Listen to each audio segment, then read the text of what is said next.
सर्वेभ्यो सर्वाभ्याश्च नमो नमः।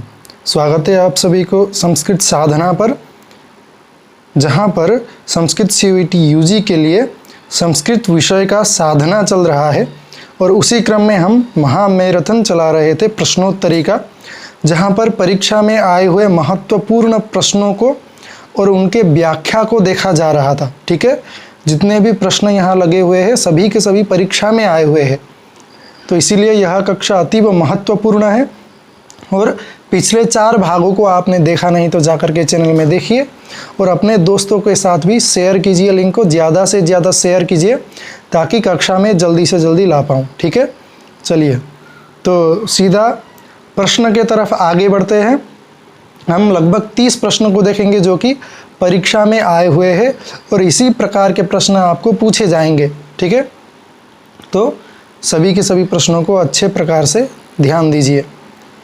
चलिए, तो सबसे पहला प्रश्न पूछा गया है कि पितृधन उपदेशः इत्यनयोः संधिपदम भवति। इन दोनों का संधिपद, संधि करके कैसा रूप बनेगा, है ना।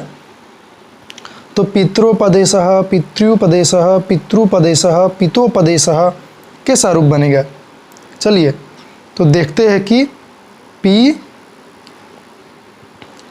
त री और आगे उपदेश है ना, मैं सिर्फ ऊ लिख रहा हूँ तो उपदेश। तो यह जो री है उस री का क्या हो जाएगा, री के स्थान पर र है ना, री के स्थान पर र हलंत हो जाएगा। तो र हलंत होने से पी त र, त और र को जोड़ेंगे तो त्र, है ना।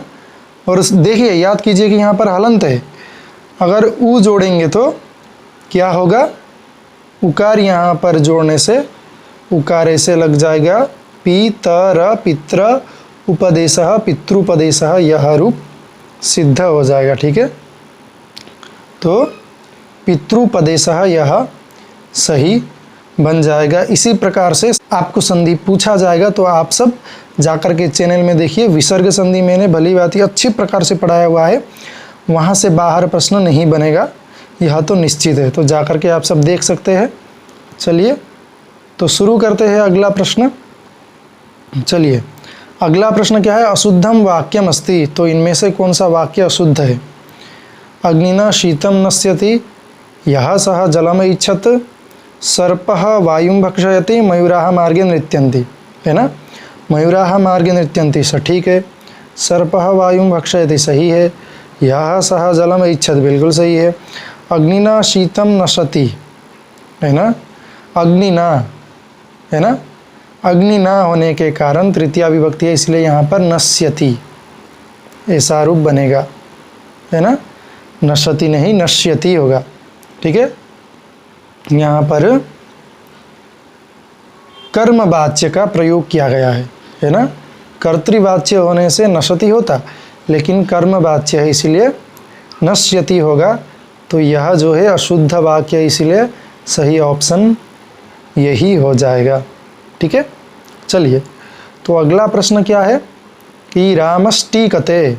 मैंने यह पढ़ाया हुआ है विसर्ग संधि में, आप जाकर के विस्तृत रूप में देख सकते हैं। तो रामष्टीकते इसका संधि रूप क्या होगा, रामष्टीकते यह जो मूर्धन्य श वाला है यही होगा, क्योंकि यह सकार का आगे टकार होने के कारण स का मूर्धन्य श बन जाएगा और रामष्टीकते यह रूप बिल्कुल सही और सटीक बन जाएगा, है ना। तो मैंने पढ़ाया था तो आप जाकर के देख सकते हैं। तो यही सही है उत्तर, विसर्ग संधि है यहाँ पर। ठीक है, चलिए तो कुपुरुषः इत्यत्र समुचितम विग्रह वाक्यम चिनुत। तो यह समास से है प्रश्न। कुपुरुषः इसका विग्रह वाक्य क्या होगा, तो यह कर्मधारय समास से है, मैंने वो भी पढ़ाया हुआ है। ठीक है, तो कुत्सितः पुरुषः कुपुरुषः ऐसा सही विग्रह बनेगा। ठीक है, तो कर्मधारय समास मैंने पढ़ाया हुआ है, आप सब डिस्क्रिप्शन में देखिए, मैं लिंक दे दूंगा प्लेलिस्ट का। तो सभी विषयों को, शब्द रूप, धातु रूप, समास इत्यादि सभी विषयों को मैंने पढ़ाया हुआ है, आप सब प्लेलिस्ट में जाकर के देख सकते हैं। ठीक है, तो कक्षाओं का लाभ उठा सकते हैं। चलिए तो अगला प्रश्न है धर्मार्थो इत्यत्र कः समासः? धर्मार्थो, धर्म अर्थ है ना, दिख ही रहा है, तो द्वंद्व समास यहाँ पर है। तो मैंने यह भी पढ़ाया था, आप सबको याद ही होगा। द्वंद्व के कितने भेद है? 4 है ना, समुच्चय, अनुवाचय, इतरेतर और समाहार। ठीक है, तो मैंने ये सब भी आपको पढ़ाया था, आप जा कर के देख सकते हैं। चलिए, तो यह प्रश्न देखिए, ध्यान दीजिएगा कि यह प्रश्न परीक्षा में पूछा जा चुका है। मैं ऐसे ही यहाँ पर ये प्रश्न लेकर के नहीं आया, ठीक है, पूछा जा चुका है और ऐसे ही प्रश्न पूछे जाएंगे। तो आप सबको ये ध्यान रखना है कि मैंने इसी प्रकार से आप सबको पढ़ाया हुआ है ताकि परीक्षा में वहाँ से प्रश्न बने।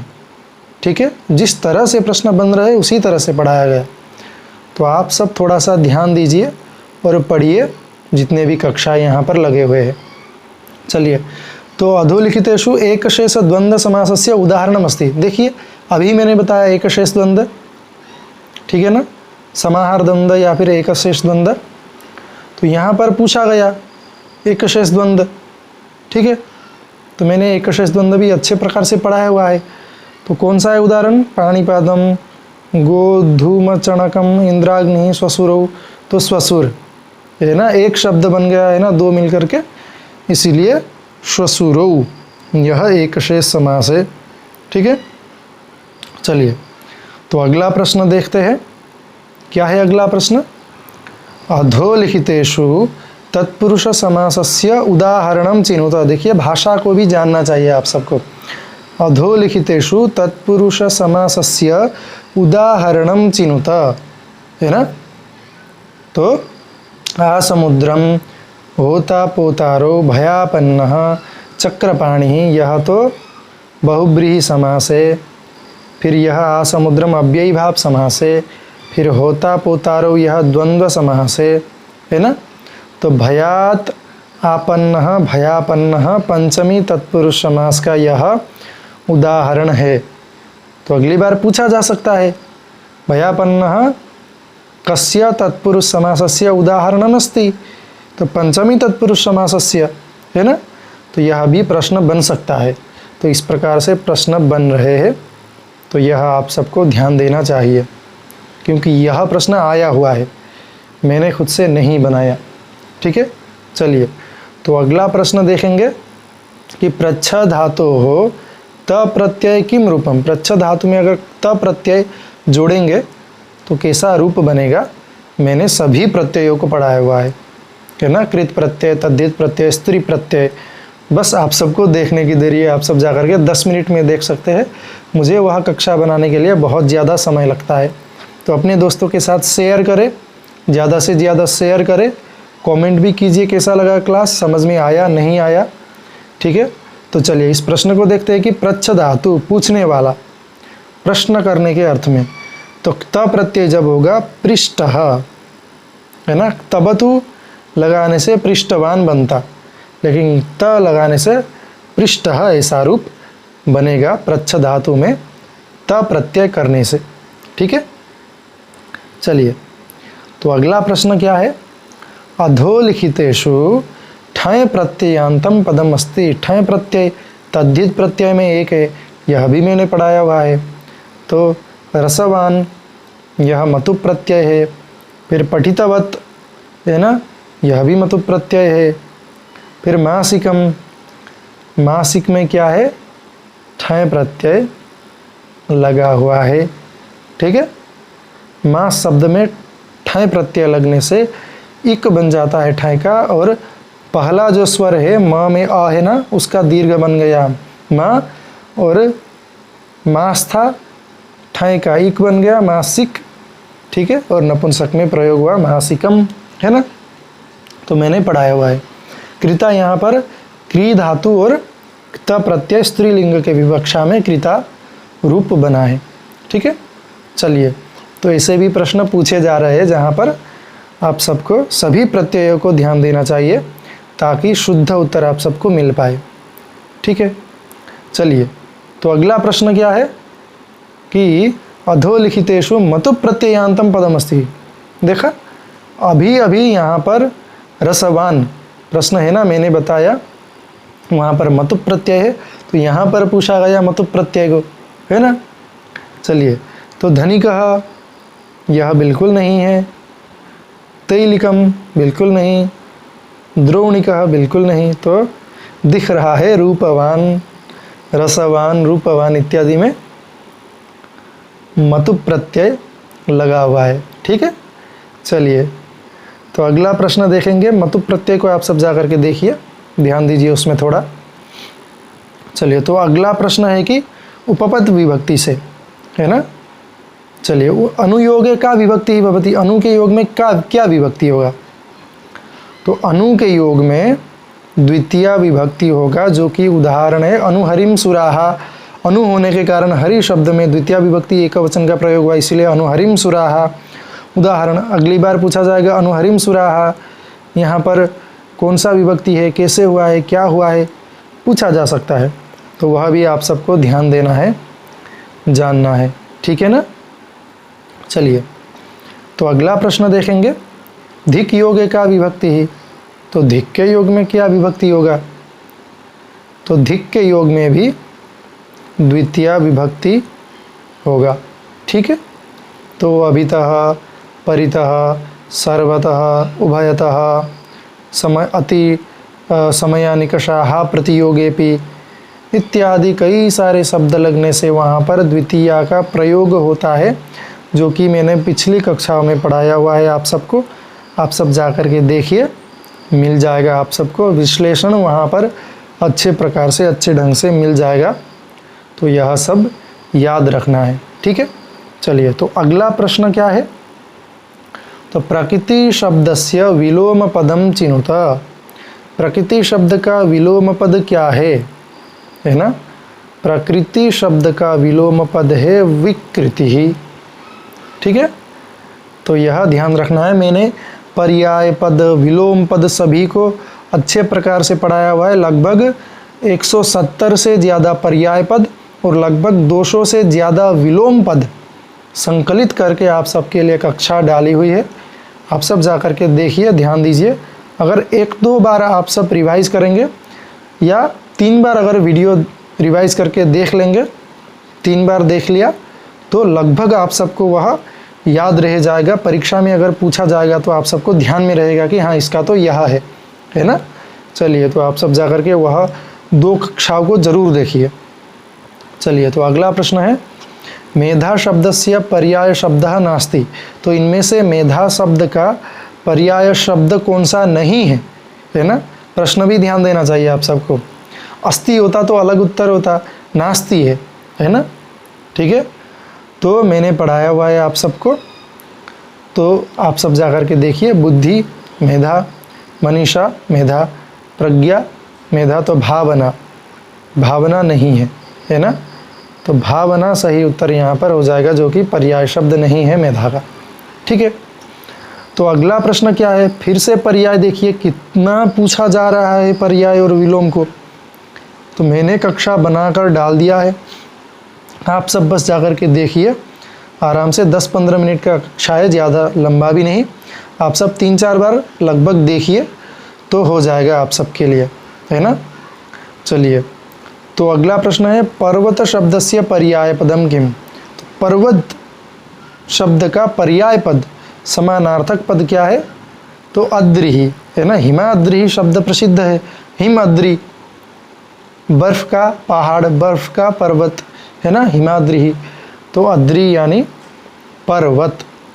चलिए, अगला प्रश्न ननमययुतेयम डेस भोग्यलोकैः।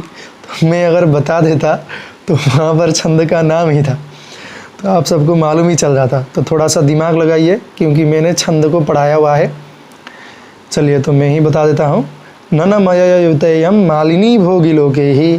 तो ऐसा लक्षण प्राप्त होता है, तो यह मालिनी छंद का लक्षण है। ठीक है, तो उपजाति का लक्षण क्या है? अनंतरोदीरित लक्ष्म भाजो पादो यदि या उपजात यस्ताः। इस प्रकार से लक्षण है। अनुष्टुप, अनुष्टुप का क्या है लक्षण? यस्या पादे प्रथमे 12 मात्रास्तथा तृतीये अपि 18 द्वितीये चतुर्थके 15 सार्या माफ़ कीजिए, आर्या का बता दिया मैंने।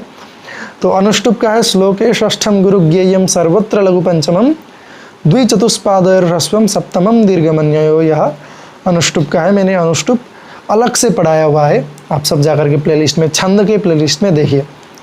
फिर वंशस्थ है ना, तो वंशस्थ का भी लक्षण मैंने पढ़ाया हुआ है, तो आप सब जाकर के सभी छंदों को देखिए।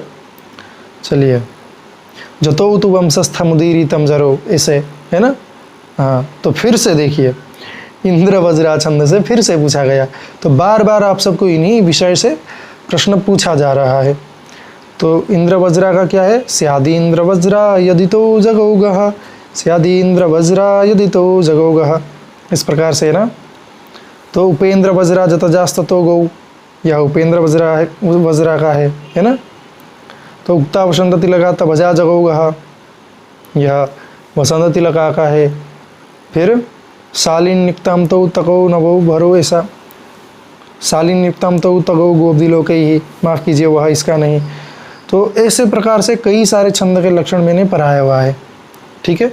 तो आप सब जाकर के देखिए, इसका सही उत्तर है इंद्र वज्रा का, स्यादि इंद्र वज्रा यदि तो जगौगः। मैंने बताया था लक्षण पूछा जाता है सीधा का सीधा, मैंने कंठस्थ करने को भी बोला था आप सबको लक्षण बता करके। तो अगर कंठस्थ किया है तो कमेंट में लिख दीजिए कि जी कंठस्थ किया है ना। चलिए, तो अगला प्रश्न है, विद्यालयस्य प्रांगणे बहवः छात्राः कन्दुकेन क्रीडन्ति इत्यत्र करणकारकम, करण यानी किससे काम किया जा रहा है। तो करण साधक क्या है? तो खेलने का साधक क्या है, किससे खेल रहे हैं? कंदुक से, बॉल से, है ना, इसीलिए कंदुकेन क्रीडन्ति। अगर करण पूछा जाए तो ज़्यादातर मामलों में, ज़्यादातर वाक्यों में वहाँ पर तृतीया विभक्ति देखने को मिलेगा, है ना। कंदुकेन तृतीया विभक्ति है, वाक्यों में नहीं है। तो ज़्यादातर वाक्यों में तृतीया विभक्ति में कर्ण को देखा जाता है, ठीक है। तो आप सब यह ध्यान रखिए और तृतीया देखिए, कर्ण को सामान्यतः ही प्रश्न पूछा जाएगा। तो चलिए, अगला प्रश्न है, आप सबको याद ही है ये तो, अगर याद नहीं तो चैनल में जाकर के कक्षा देखिए, यह तो बहुत ही सरल प्रश्न है ना, क्योंकि मैंने 3 कक्षाओं में पढ़ाया हुआ है। उत्तर रामचरितम इति इत्यस्य लेखकः का, इसका लेखक कौन है ना, बताइए कौन है? याद नहीं आ रहा? हाँ, ऐसा ही होता है बिल्कुल, अगर कक्षा को नहीं देखेंगे, याद नहीं करेंगे तो याद नहीं आएगा, है ना। तो भवभूति, भवभूति की अन्य भी कृति है मैं जो कि यहाँ पर नहीं बताऊँगा, आप सबको जाकर के कक्षा में देखना है, ध्यान से पढ़ना है ना। मैं बार बार बता रहा हूँ कि अभ्यास कीजिए, ठीक है। तो शूद्रक की जो है कृति मृच्छकटिक, विशाखा दत्त की कृति क्या है? मुद्रा राक्षस। और कालिदास के बहुत सारे कृतियाँ हैं, आप सबको ध्यान में ही है, अगर ध्यान नहीं तो जाकर के संस्कृत साहित्य सामान्य परिचय जो प्लेलिस्ट है वहाँ पर 3 कक्षाएँ हैं, आप सब जाकर के पूरा देखिए, वहीं से प्रश्न बनेगा, बिल्कुल के बिल्कुल वहीं से प्रश्न पूछा जाएगा। परीक्षा के बाद आप सब आकर के उसी वीडियो के कमेंट में लिखिएगा कि प्रश्न पूछा गया कि नहीं, है ना, वहीं से पूछा जाएगा, याद रखिएगा आप सब। चलिए, तो अगला प्रश्न है कि महाकवेः बाणभट्टस्य रचना अस्ति, तो इनमें से बाणभट्ट का रचना कौन सा है? कादम्बरी, हर्षचरितम, 2 बाणभट्ट की कृतियाँ है ना, मैंने पढ़ाया था यह भी, आप सबको याद नहीं रहा तो जा करके फिर से देखिए। किरातार्जुनीयम भारवी की कृति, वासवदत्ता मैंने पूछा था चैनल के पोल में, पोस्ट में पूछा था, आप सबने गलत किया था वहाँ पर भास बता करके, वह स्वप्न वासवदत्तम नाटक है भास की। फिर यह वासवदत्ता सुबंधु की कथा साहित्य, कथा कृति है, ठीक है। तो अगली बार पूछा जा सकता है, तो ध्यान रखिए। दशक कुमार चरित दंडी की कृति है, ठीक है। चलिए, तो अगला प्रश्न देखिए, मिलान करने को बताया गया, कितना सुंदर प्रश्न है देखिए, जो कि मैंने संस्कृत साहित्य सामान्य परिचय में पढ़ाया था, बिल्कुल के बिल्कुल ऐसे ही। कालिदास की कृति है अभिज्ञान शाकुंतलम, सामान्यतः भर्तृहरि की नीति शतक मालूम ही है, नीति शतक, श्रृंगार शतक, वैराग्य शतक सबको मालूम है। भास की कृति है प्रतिमा नाटक, रामायण में आधारित, पढ़ाया था मैंने। वाल्मीकि की कृति है रामायण, बहुत ही सरल प्रश्न है, लेकिन अगर ध्यान में नहीं रखेंगे तो यह भी बहुत ही कठिन प्रश्न बन जाता है। तो नेगेटिव भी है, नेगेटिव मार्किंग भी है, तो यह ध्यान में रखना है। ठीक है, चलिए तो अगला प्रश्न क्या है कि नमति नमतः नमंती नमसी नमथः नमथ लट लकार सरल सा है, अनमत लंग लकार सरल सा है ना। तो इसी प्रकार से मिलाइए एकाचार। तो देखिए यहाँ पर एकाचार सिर्फ और सिर्फ एक ही ऑप्शन में है ना। देखिए कितना सरल प्रश्न है। और बाकी को आप मिलाइए, बी का एक लोट लकार, फिर नमेता यह विधिलिंग का है, दिखने में पता चल रहा है, अनमता लंग लकार का है, यह सही उत्तर है। ठीक है, तो ऐसे भी प्रश्न पूछा जा रहा है। धातु रूप पूरा का पूरा मैंने संग्रह करके आप सबको कक्षाएं दिया हुआ है। आप सब जा कर के बस एक बार देखिए, रिवाइज कीजिए, अध्ययन कीजिए, आराम से हो जाएगा, चिंता की कोई बात नहीं है ना। चलिए तो अगला प्रश्न क्या है कि फिर से प्रत्यय, मैं बार बार बता रहा था आप सबको प्रत्यय, तो भवितव्यम तब्यत प्रत्यय दिख ही रहा है ना। तो कुमारी नी प्रत्यय वयसी प्रथमे मैंने पढ़ाया था पिछले कक्षा में, जा कर के देखिए, वयसी प्रथमे सूत्र से यहाँ पर नी प्रत्यय हुआ है ना। तो पठितम त प्रत्यय मैंने पढ़ाया हुआ है, कृत प्रत्यय भी, प्रज्ञावान मतु प्रत्यय, रूपवान रसवान प्रज्ञावान इत्यादि मतु प्रत्यय। बहुत ही सरल है, बहुत ही बिल्कुल ही सरल। अगर नहीं पढ़ेंगे तो यह भी बहुत ही कठिन लगेगा, है ना। तो कितना सरल है, देखिए कक्षा को पढ़ाया हुआ है, अगर नहीं आ रहा तो जा कर के देखिए। चलिए तो अगला प्रश्न क्या है, अव्ययी भाव समास, समास को मिलाना। यह तो मैंने पढ़ाया ही हुआ है, बार बार यह आप सबको रिवाइज कराया हुआ है, तो आप सबको ध्यान में रखना है। अव्ययी भाव समास, अनुरूपम रूपस्य योग्यम अनुरूपम अव्ययी भाव समास, है ना। तो तत्पुरुष समास, तत्पुरुष समास क्या है, राष्ट्रस्य पतिः राष्ट्रपतिः तत्पुरुष समास, है ना। बहुब्रीहि समास, पीतम अंबरम यस्य सः पीतांबरः, हरिश्च हरश्च हरिहरो द्वंद्व समास। कितना सरल है ना। देखिए एक ही प्रश्न में कितने सारे समास पूछे गए, चार चार समास। तो स्किप मत कीजिए, मैंने सभी समास को अच्छे प्रकार से पढ़ाया हुआ है। आप सब जाइए प्लेलिस्ट में देखिए, वहाँ पर मॉक टेस्ट के लिए कई सारे प्रश्न भी लगाए हैं, वह सब भी आप सब ध्यान में रखिए, देखिए, है ना। तो चलिए अगला प्रश्न देखते हैं। क्या है कि यह भी प्रत्यय से ही पूछा गया। देखिए प्रत्यय को क्यों मैं बता रहा हूँ बार बार। टाप तो मैंने पढ़ाया था, अजाद्यतष्टाप, अजा, है ना, मेढका, चटका इत्यादि कई सारे उदाहरण मैंने बताए थे, है ना। तो अगला है तीन प्रत्यय, जाति ही दिख ही रहा है। तो यह देखिए कन्फ्यूज़न बनाने के लिए कैसे प्रश्न पूछा जाता है ना। क्षत्रि प्रत्यय लगा यहाँ पर पठंती में, पठन शब्द बना, उसमें स्त्रीत्व विवक्षा में ङीप प्रत्यय करके पठंती बना, और यहाँ पर ङीप भी मिलान करना है, लेकिन ङीप पठंती का नहीं, क्षत्रि पठंती का होकर के ङीप नदी का बन जाएगा। लेकिन पठंती में ङीप प्रत्यय का भी प्रयोग है, पहले क्षत्रि हुआ उसके बाद ङीप का प्रयोग हुआ, है ना। तो नदी में भी ङीप का प्रत्यय है ना। देखिए कैसे कन्फ्यूज़न के लिए बनाया जाता है ना। तो कोई डरना नहीं है आप सबको, जाकर के कक्षा देखिए, सामान्यतः वहीं से हो जाएगा, पैनिक मत कीजिए, ठीक है।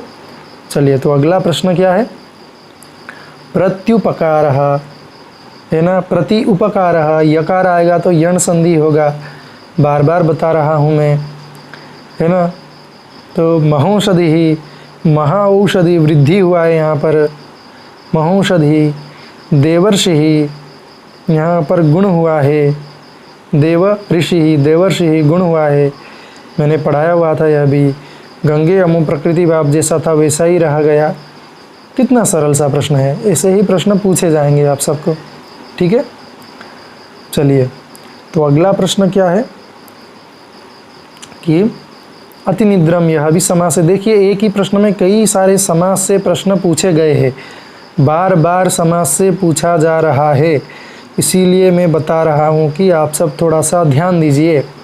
अतिनिद्रम, निद्रा संप्रति न युज्यते, अव्ययीभाव समास, भयापन्नः तत्पुरुष समास, पाणिपादम द्वंद्व समास, चतुर्युगम दिगो समास है ना, चतुर्युगम दिगो पाणिपादम द्वंद्व, भयापन्न तत्पुरुष, अतिनिद्रम, अव्ययीभाव। कितना सरल, बार बार मैंने पढ़ाया हुआ है, बार बार हर कक्षा में, है ना। चलिए तो आप सब जा कर के देखिए और ज़्यादा से ज़्यादा अपने दोस्तों को शेयर कीजिए, चैनल को शेयर कीजिए, ठीक है।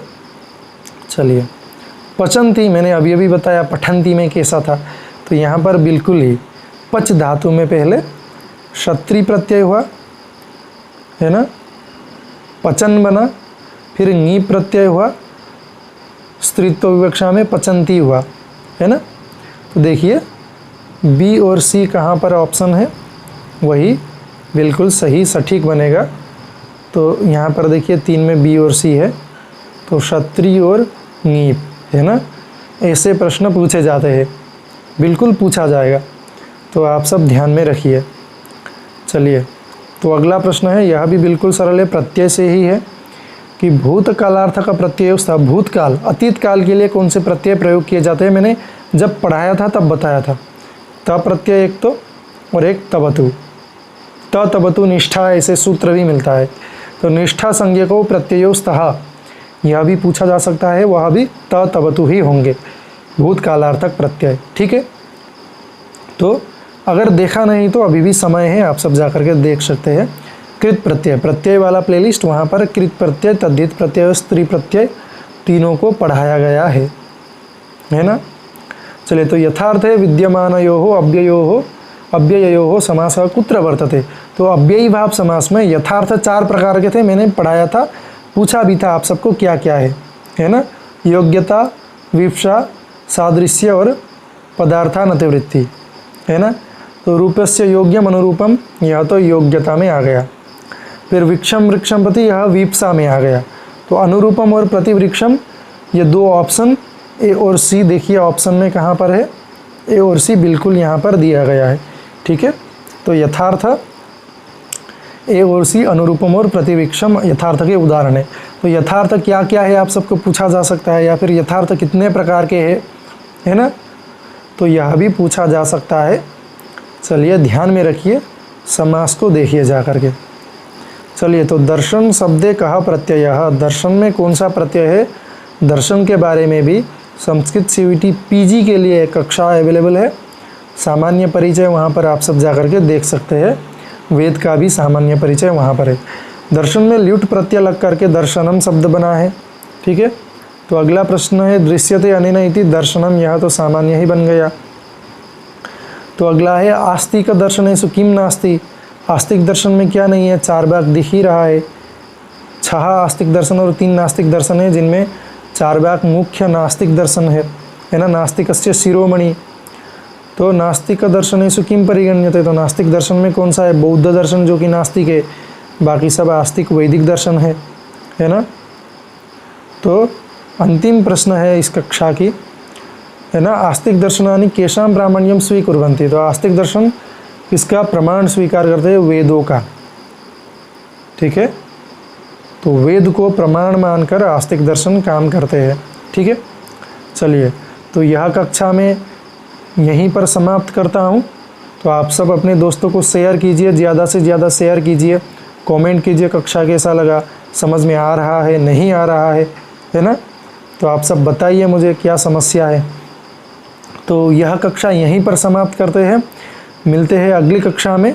तब तक के लिए अभ्यास करते रहिए, कक्षा को देखते रहिए। धन्यवाद, नमो नमः।